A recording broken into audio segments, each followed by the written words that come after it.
Well, I want to share what I've done here because this is a kind of a cool thing. I'm not making this video on my normal spot. This is kind of my back room that had for years. Here's a picture of it. This has just been basically a catch-all. um, it was never heated. In fact, my shop is not heated. I have solar heating and I have a wood-burning stove, and that's what I have out here. And this room was insulated, is insulated, and really was originally designed for this piece of equipment right here in the middle amongst all the rest of the crap here. I've removed a lot, but I have a lot to remove. This is my very first computer controlled device, which I'm redoing, new new motors and everything, and a new computer because this will date it. My original computer that I used to control this thing ran at 1.1 megahertz and was an 8-bit machine. And if you know what those figures are, it was a VIC-20 computer. Yeah, a Commodore VIC-20.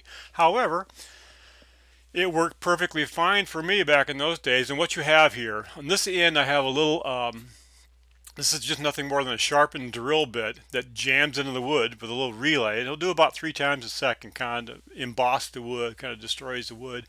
And on the other end, I had a little magnifier with a photodiode into it, going up to this A to D machine up here.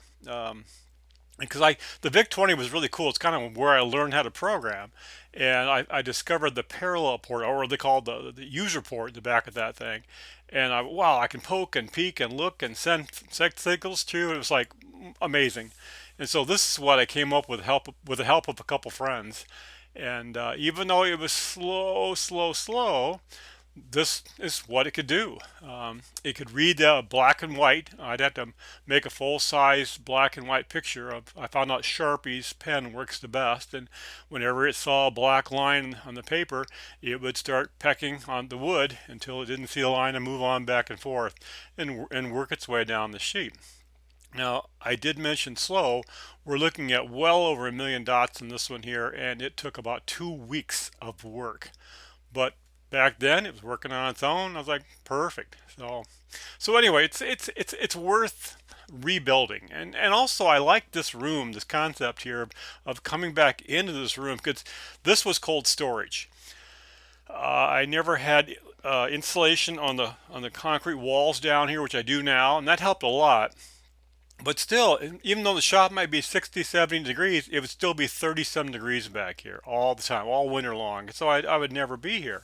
However, I got thinking about, well, how can I get heat in this room? And I thought, well, let's just try this direct heating. I've used it before for my solar water heater, and it's great success in that. I like this direct, not PowerPoint tracking, just PowerPoint matching. And what I use to monitor the temperature back here, this is this ESP2866, and I think it's the DT22 temperature humidity, or DH22 temperature humidity sensor here too. I really like these things. You can just plug them in and they will transmit through my Wi-Fi. In fact, what you're looking at the screen right here, this is from my tablet. This is a couple days ago. And I have to admit, that was an ideal day for solar. And at 2:17 in the afternoon, it was 71 degrees. I looked at it later, it was 76 degrees. Today, we're having a kind of an overcast day. Sun peeks out every now and then, but it's only 64. I think it was 64 last time I looked in here. Wow. I can live with that.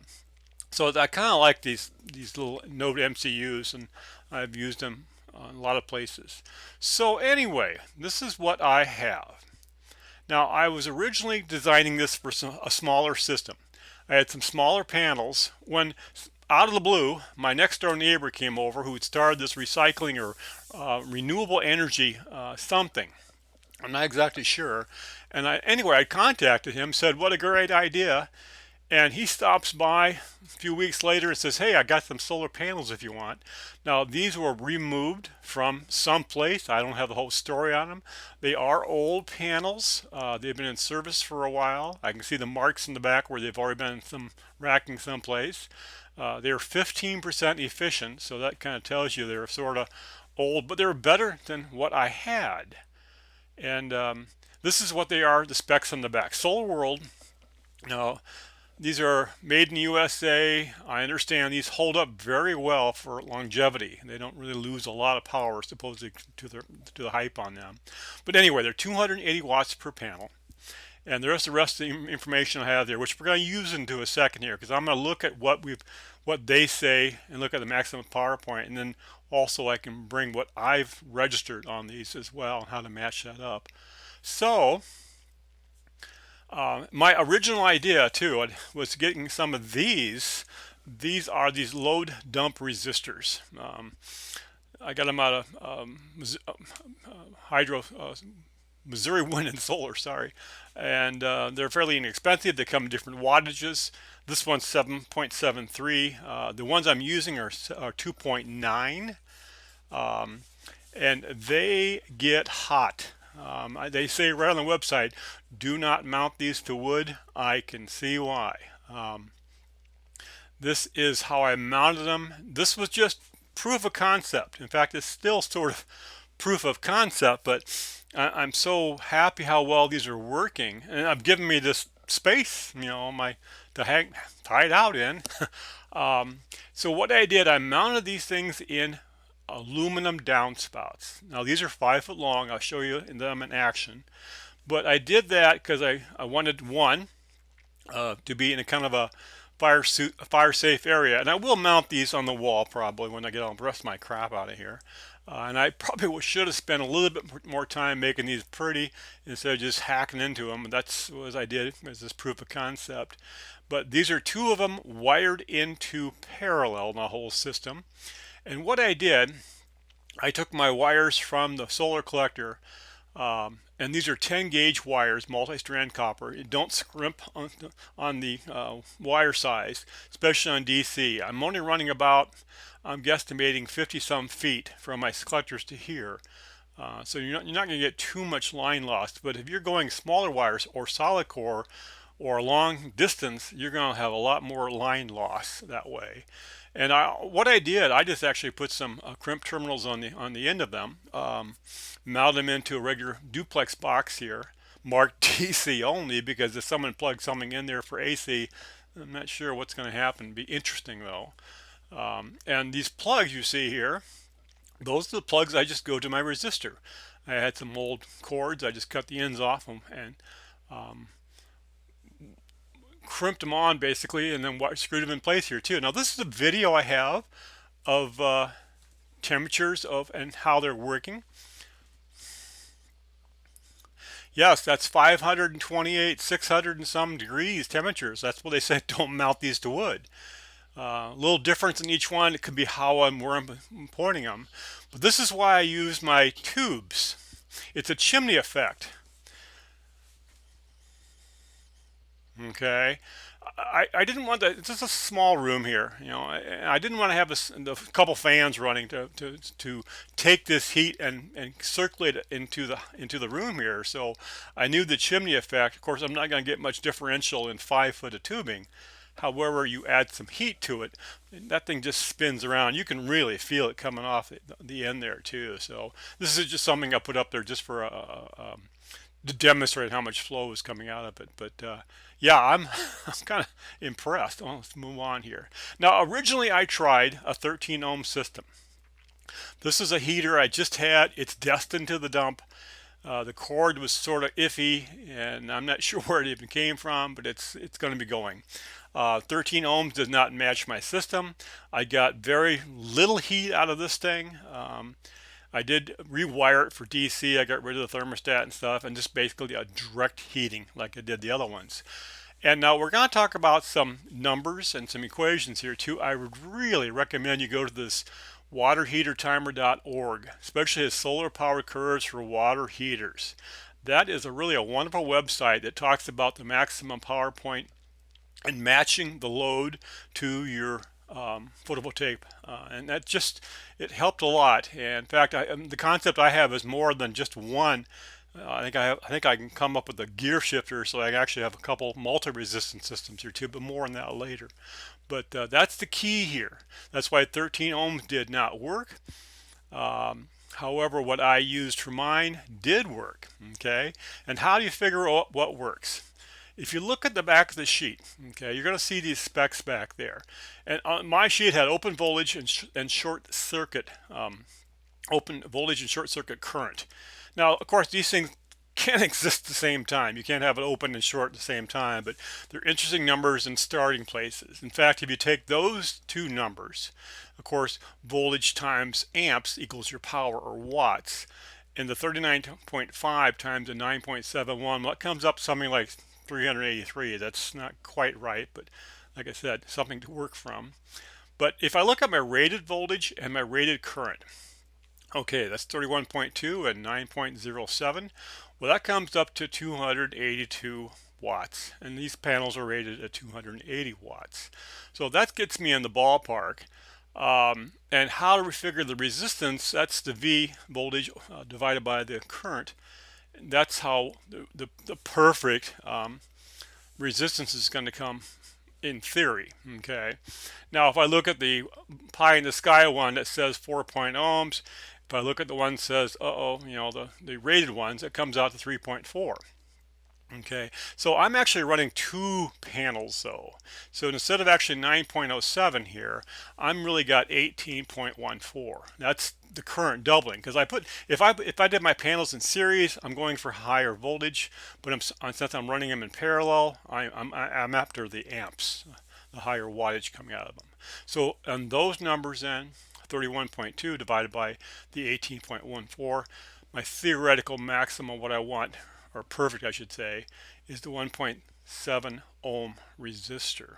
Okay, so I can't really get that exact number because these things don't really come in, I understand they have some variable ones, but they're more expensive than I want to invest in. So what I tried here just to see, and again, something I've noticed, even though these things say, 2.9, they will actually increase their resistance when they get hot. I think I want to stick one of these in the oven and just sort of track the changing in resistance per temperature. So these are starting temperatures, starting resistance at room temperature, so to speak. Remember that part. So what I measured on March 14th, a couple days ago, and this is real world data, the things you're going to want a clamp-on amp meter that does DC, as well as a extra little multi-tester for voltage. And what I measured that day was I had 18.27 amps at 27.5 volts. That's what I measured. Okay, and that's from my two 2.9 ohm resistors wound in parallel. Basically means 1.45. When they're in parallel, you just kind of cut those numbers in half if you have two of them. So if we look at the same formula, volts times amps, well, I am generating that day 502.4 watts. Okay, now the panel specs talk about 280 per panel or 560 for both of them. If I look at those numbers, I'm almost 90% efficient and this is using old panels. I was just like, wow, I'm very happy. And I'm gonna try to plot this out on the IV curve, but I know if I'm getting 90% efficiency on this sort of ideal day, I'm pretty close to the ballpark here. So I'm real happy. In fact, it got hotter in here than I really was comfortable that day. The last number I saw was 76, and I think it got closer to 78. Today we're not having near the sun. We have broken skies out there, and we have fluffy clouds, and it's only like 64 in here right now, which is wow. 64. It's great for a building that has no heat except for this. So to max out your potential, and again, the ideal world, yes, PowerPoint tracking will always mash that out a little bit if you possibly can, but I'm not using that here. The three things that you can do, maybe more, but the three things you can do, maybe, the temperature. Okay, now I've tried cooling panels before in my solar water heater because those panels got so hot because there's no airspace behind them, and I'm not going to do that here. I don't think it's going to help because these panels are open anyway. Load matching is something I can tweak a little bit. Now, I'm going to stop right here and add another video to this. Now, this is what I currently have. This is what I've done. This is the simplistic view, of course. There's no cutoff switches. There's no nothing. It's basically just a PV panel, power going through both of my resistors and then back to the panel. Now, I have 2.9 ohm resistors in parallel. Simply put, if you have them in parallel, it's really, and two of them, you're just dividing them by 2. So 2.9 divided by 2 comes up to 1.45 ohms. Now, I know I am pretty close to my maximum power point because of what I'm showing on a good day with my watts I'm producing. So I'm really happy with this. However, let me show you a concept I have here that can probably even make this better. Okay, this is, I think, would be an improvement, and I might just do this. I've not done this yet. What I would do, I would just keep the same system I have, but I would add 2 more resistors. Now right here I have it pictured as 0.73 ohms and 0.73 ohms. That's what the resistors I have on hand, but I could replace them with other 2.9s or however the calculations come out. And these would be solid state relays. Okay, and so if I want to use this the original PowerPoint of the 1.45, this takes it back to the original configuration that the power is going to go through the resistors here. It's going to take the easy route, so to speak, through the solid state relay, then back again. However, since I have an irradiance switch, which monitors how much sunlight I can, when it gets in a cloudy day, what it can do is then just send a signal to open up these relays, basically turn them off, and now the power is going to go through this resistor and it cannot go through the open switch, so then it gets routed through this other resistor. And since these are in series now, it's actually adding them up, but of course they're adding up both and then still dividing by half. And so what your calculation's all done, I'm looking now at 1.81 ohms for this configuration using 2.9 and 0.73. Again, I could change these as what I needed. And actually, if I really wanted to, I could probably add another leg down here and divide it by 3 if I wanted to take the PowerPoint curve the other direction. But usually, I think when you get cloudier days, you want a little bit more resistance. So this would be my 2-geared maximum PowerPoint. Certainly not tracking, but sort of shifting high and low. I know I'm still leaving some power on the table, but you know, if it's that cloudy out there, there is not that much power to deal with anyway, so that's just the way it is. Okay, so that was load matching. I might be able, like I said, to tweak it to shift the gears higher and lower for a real sunny day or maybe not quite so sunny a day here, and tweak those numbers. Okay, but something you can work on is the angle of solar incidence. Now the angle of solar incidence, that's how the sun hits it, whether it's straight on or off an angle. And many times a lot of panels lose a lot of power because they're simply not tracking. They're simply not pointing right at the sun. Yeah, you can't do a whole lot about the clouds, but you certainly can do something about where your panels are pointed. So this is what I did, and actually this has been working really well, and it was fairly inexpensive for what it does. I looked at some of the commercial versions and I thought, well, I got a whole lot less invested in this thing. Of course, I'm using muffler clamps and galvanized tubing, but there's a lot going on in this picture, so we're going to stay here a while. I used 2-inch galvanized tubing, plumbing tubing here, and that's the main structure. And I used a T right here to kind of hold it all together. And I have another shaft going down, of course, which I put these massive bearings. These are 2.5 inch bearing ID. I got these from PGN bearings, and these are under $30. Shipping was more, and there's a lot of weight here in these things, but yeah, they are immense. That's what you see down here. Now I did have to put a rain cap on top of that because, well, you can see here there's a little cup inside, And the next day after I mounted these things, I walked out there, and sure enough, we had a rainstorm that night and snow, and here's this slushy snow and ice just filling up that recess. And I know there's a seal there, but I don't think any seal is going to hold up to being underwater or standing water for very long.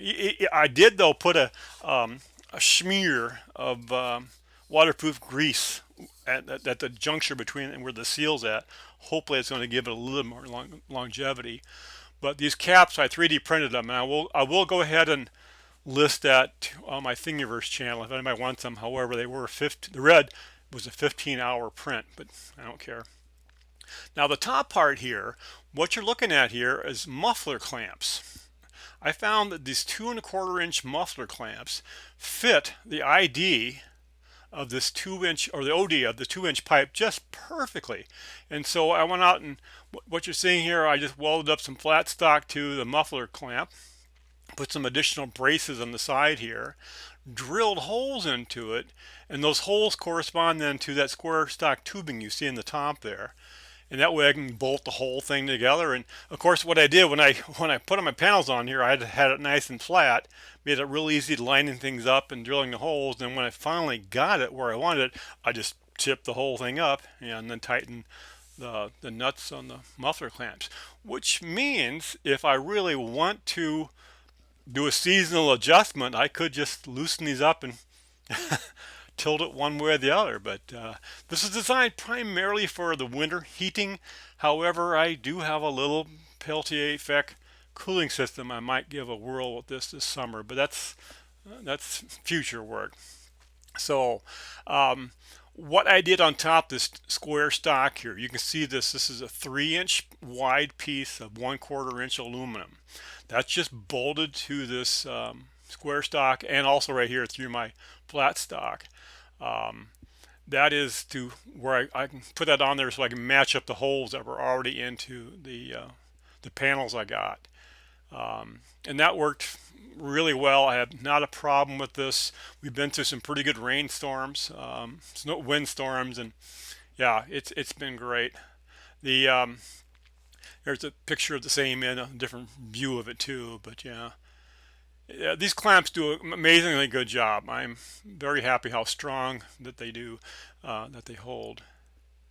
Now, the top part of the square stock tubing, I just put another shorter piece of 3 inch by 1/4 inch, and mount it, bolt it up there, which is nice because then I can take, if I ever need to change these panels or something damaged, it's all very adjustable. So actually, I can add something to it relatively easy. On the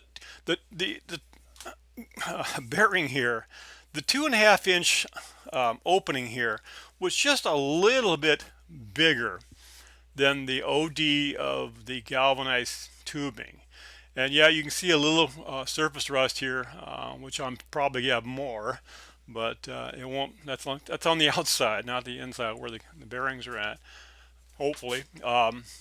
Well, what I did here, I just took some aluminum flashing and about 6-7 rolls around it to just give me a little bit bigger space. Now there was enough distance, there was enough set screw that I actually could engage the pipe without anything in here. But I just thought for helping centering and everything else, I'm just going to put that aluminum in here.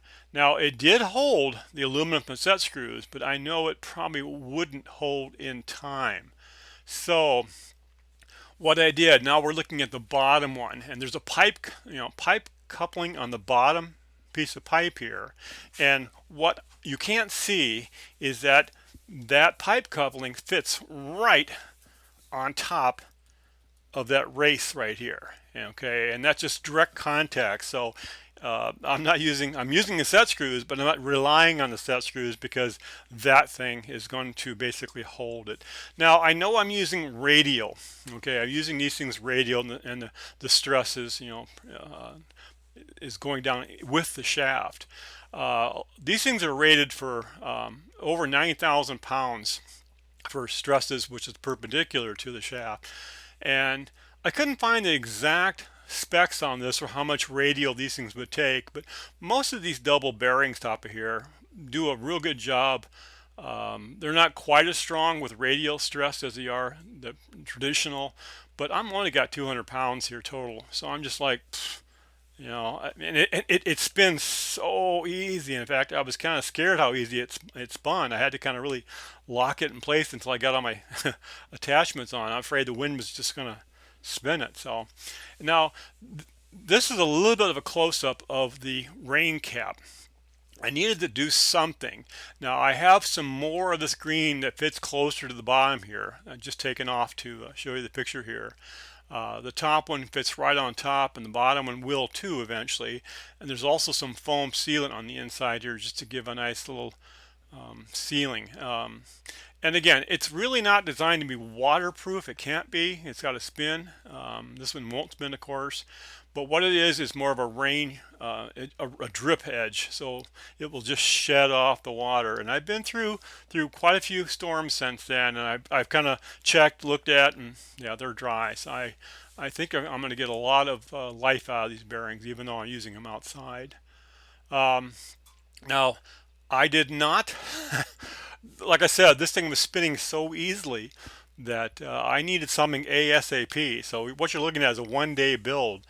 I welded this up from this is 1-inch square tubing, some flat stock, some angle iron on top, which I drilled holes just would mate up with the attachment on the linear motor here. And I did the same on the attachment that spins the vertical post here. Again, more muffler clamps welded to a couple pieces of flat stock. I will take this off on some nice warm day, sandblast it, clean it up, wash it up, and paint it up. But that's hopefully some spring day. Spring should be coming hopefully someday. But yeah, I'll probably be cutting this off. I didn't know exactly. I tried to draw this up best I could, but I didn't really know exactly where everything's going to fit together and rotating. And so I got some extra material here that wasn't really needed. Yeah, you can see the bolts I bolted onto the post here. Now, this post I'm using was a 4x6 I'd had in the ground earlier. I just laminated some other post on the outside of it.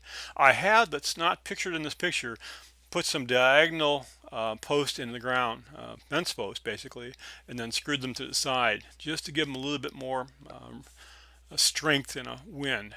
This is sort of protected where this system's at, and I'm not too concerned with it, but it does move around a little bit because wood does give more than steel.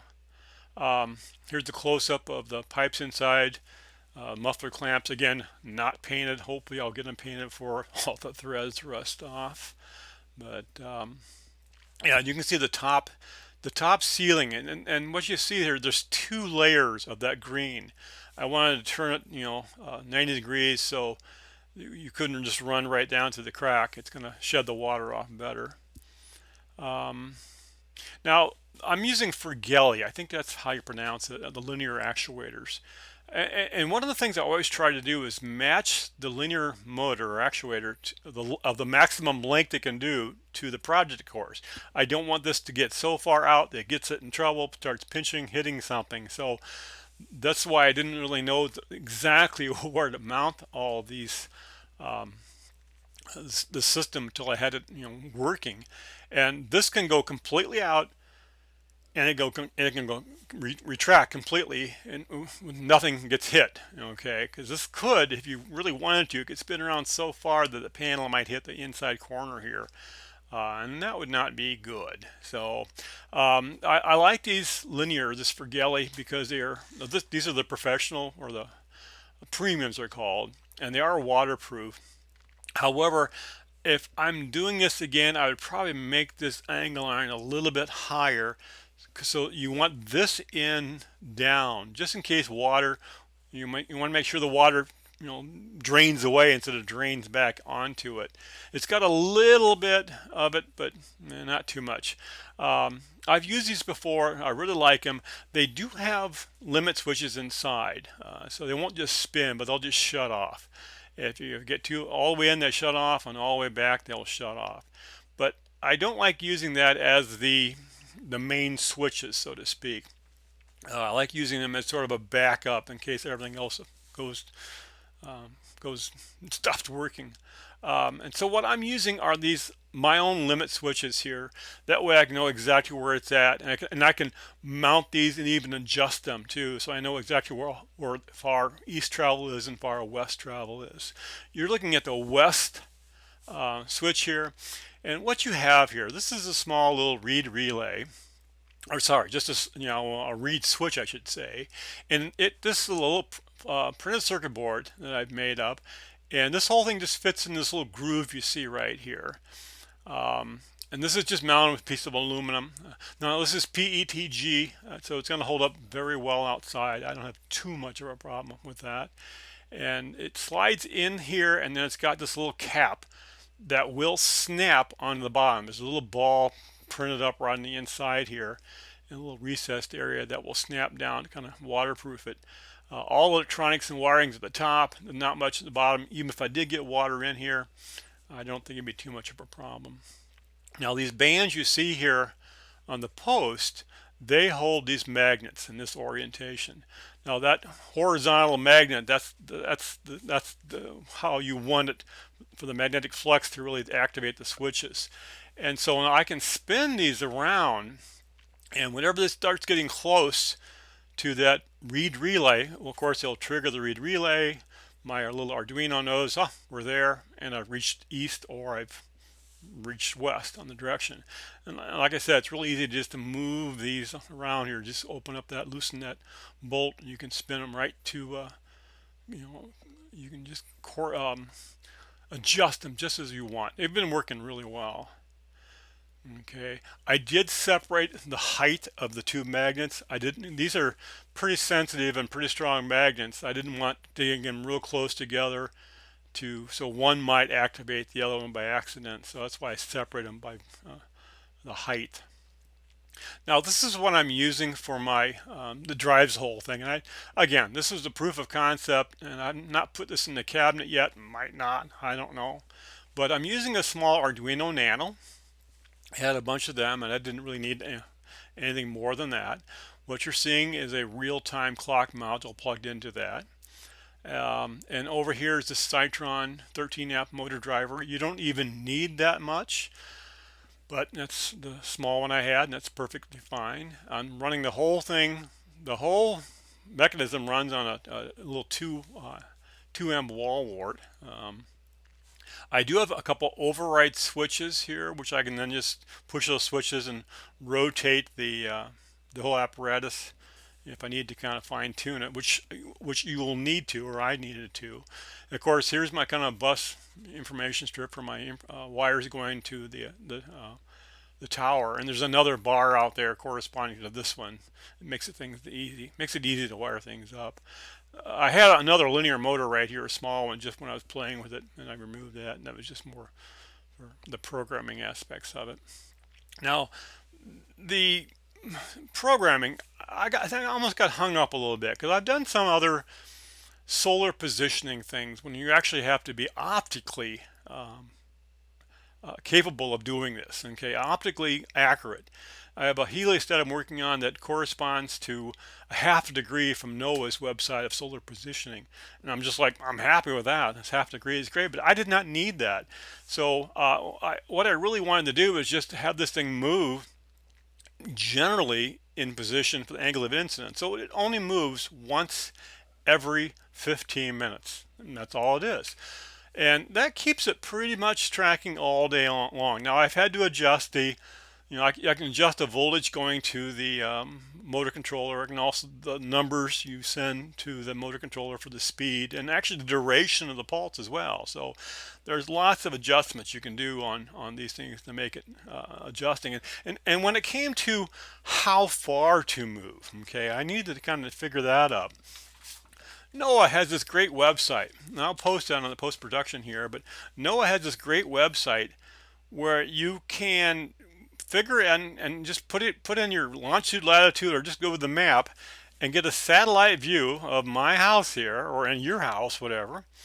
And then you can plug in what day you want. It'll tell you where the sun's at right now. It'll also tell you sunrise and sunset. And you can just get a protractor out and measure that angle.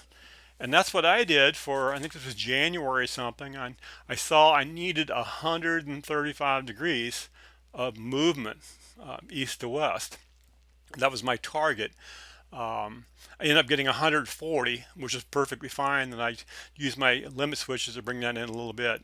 But you're not going to get a lot of energy right at sunrise or at sunset anyway, so I'm not too worried about that. In fact, this thing doesn't start even waking up until 8 o'clock in the morning. At 7 o'clock at night, it's moved all the way to the west. If it tripped the west limit switch, it just stays right there. But at 7 o'clock at night, it swings all the way over. Okay, that actually retracts the linear motor. Keeping it a little safer. I'm hoping, and it goes to sleep until 7 o'clock. 8 o'clock in the morning. 8 o'clock in the morning, it wakes up and starts moving every 15 minutes as it tracks. And I've had to go out there and I look at the move count. It counts and the moves it have. And I've had to go out there and just sort of change the programming a little bit to get it to match where I wanted it to get to be. And right now, about the third time I had to go back and adjust it, it's just right spot on. So I'm not too worried about that. Even though it moves every 15 minutes, I don't think you're going to be. I'm almost positive you're not going to see a big decrease of your production of the photovoltaic panel because, yeah, if your angle of incidence is way off, yes, you're going to lose a lot. But this is just a couple degrees one way or the other, and I'm not too concerned about that. And you can see from my earlier numbers here of almost 90% efficient right now that I don't care. It's been working good. So I will post all these files, the 3D printed range shield, and also my files from my limit switches. I'll put them on my Thingiverse files. That's if you just look under OT and AT. Now, if anybody wants the code or even I can supply the artwork for the printed circuit board. And really, if you can make your own printed circuit boards, man, you can do. It's amazing the things you can do. It takes an hour or so from start to finish to make a printed circuit board from design to the having it in your hand if it's an easy, simple one. But I did post a video on my channel here, and JT and HC that shows you how to make a printed circuit board. And I'm glad I learned this years ago. It works really fine. I've actually had no problem with that. So anyway, if you want the artwork to make a printed circuit board, drop me a line, contact me somehow. I can post it at my GitHub channel as my code too. But I can't say enough about this. I am really happy how well this has worked out. I've taken this cold storage room to my new Sanctum Sanctorum. It's my new hangout. I can kind of hang out here. This is the warmest place in my shop right now. We got down to 19 degrees last night, and last time I looked, it was about 28 here, and it's like 65 in here. I'm just like, this is wonderful. So anyway, hope this helps. Like I said, drop me a line if you have questions, concerns, or outrages. Bye for now.